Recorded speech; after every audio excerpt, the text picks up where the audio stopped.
The old mirror had a way of drawing people in, capturing their attention with its ornate frame and mysterious aura. It hung on the wall of an antique shop tucked away in a quiet corner of town, its reflective surface hiding secrets that only a few had glimpsed. One gloomy afternoon, Emma wandered into the dusty shop. Drawn to the mirror, she marveled at its intricate details. The shop owner, an elderly man with a knowing smile, approached her. "Now you've got an eye for the special ones," he said, his voice low and gravelly. "That mirror's got a history." Intrigued, Emma asked him to share the mirror's tale. The old man hesitated, then began. "Legend has it that this mirror belonged to a family who lived in a grand mansion on the outskirts of town. They were known for their wealth and eccentricities. The mirror was said to have been a gift from a mysterious traveller, and with it came a warning never to speak of what they saw in its depths." Emma's eyes widened, captivated by the story. The old man continued, "As the years passed, strange things began to happen in the mansion. Whispers echoed through empty halls and shadows danced in the corners of rooms. The family dismissed it as mere superstition until one fateful night." He paused, giving weight to the suspense. Emma leaned in, eager to hear more. So on that night a storm raged outside. Lightning lit up the sky, casting an eerie glow through the mansion. The family gathered in front of the mirror, drawn by an unseen force. One by one they peered into its depths.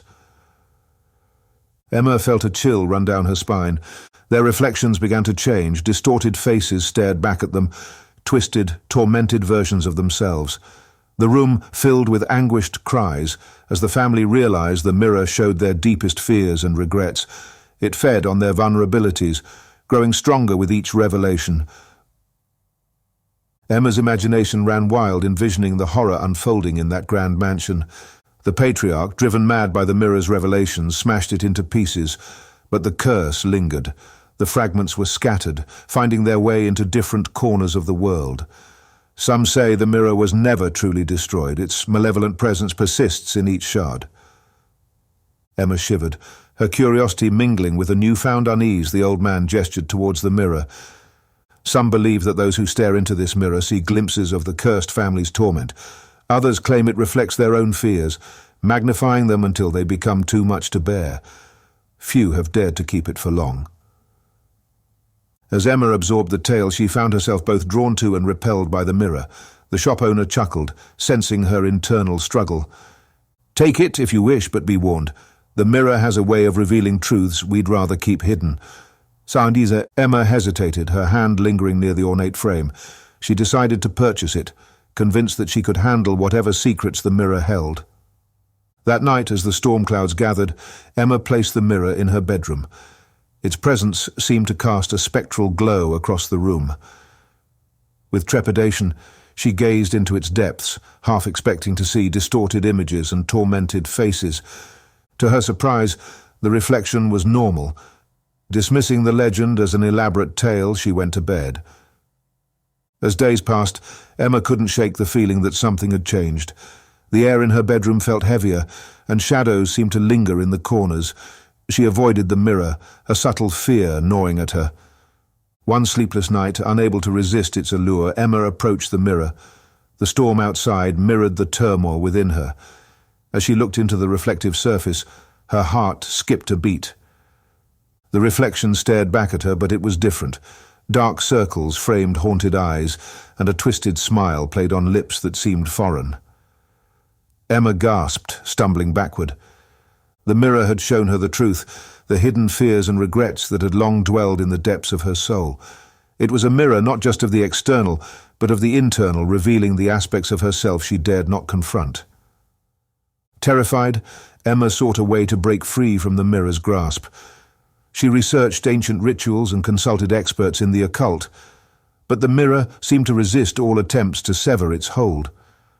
As days turned into nights, Emma's reflection continued to change. The torment in her eyes deepened, and the twisted smile became a permanent fixture. She could no longer distinguish between reality and the mirror's illusions.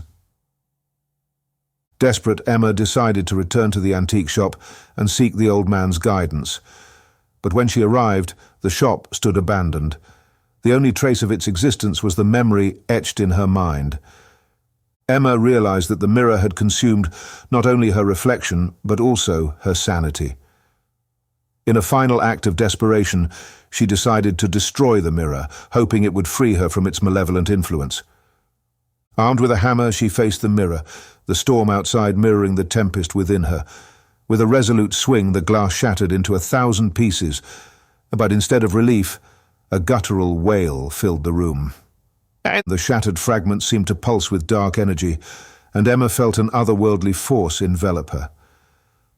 In that moment, she understood the true nature of the mirror. It wasn't just a reflection of fears.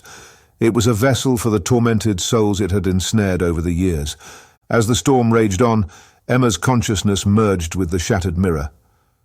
Her twisted reflection now lingered in each shard, waiting for another unsuspecting soul to peer into its depths.